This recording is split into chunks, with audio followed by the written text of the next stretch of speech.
Hi, இன்னைக்கு காலையில் ஈசிஆரில் போய் தான் மீன் வாங்கிட்டு வந்து குழம்பு வச்சுருந்தேன். ஆக்சுவலாக இது எனக்கு ரொம்ப பிடிச்ச மீன், அதை தான் வாங்கிட்டு வந்து இன்றைக்கி சமைச்சிருந்தேன். லாஸ்ட் வீடியோலேயே சொல்லியிருப்பேன் என்னோடய வெயிட் லாஸ் பற்றி நான் சொல்கிறேன் அப்படின்னு. ஆக்சுவலாக வந்து ஃபஸ்ட் டைம் வந்து என்னோடய வெயிட்டை வந்து நான் வந்து வெயிட் மிஷினில் பார்க்கும்போது 76 அப்படின்னு இருக்கும்போது நான் ரொம்பவே பயந்துட்டேன். நான் அவ்வளோ குண்டானது எனக்கே தெரியலை. ரொம்ப ஷார்ட் பீரியடில் நான் அப்படி ஆகிட்டேன். சரி, எப்படியாவது நம்ம இந்த வெயிட்டை குறைச்சி ஆகணும் அப்படின்னு நான் முடிவு பண்ணும்போது தான் நிறைய டயட் ஃபாலோ பண்ணி என்னென்னமோ பண்ணி பார்த்தேன். சாப்பாடெல்லாம் குறைச்சி சாப்பிட்டு பார்த்தேன், எதுவுமே ஒர்க் அவுட்டே எனக்கு ஆகலை. அதுக்கப்புறம் நான் நிறைய சர்ச் பண்ணி கண்டுபிடிச்ச ஒரு மெத்தடு தான் இன்டர்மிட்டன்ட் ஃபாஸ்டிங்.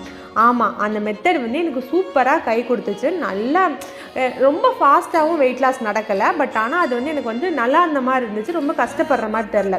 என்ன அப்படின்னா, நைட்டு வந்து 6-7 மணிக்கெலாம் நான் சாப்பாடை முடிச்சிடுவேன்.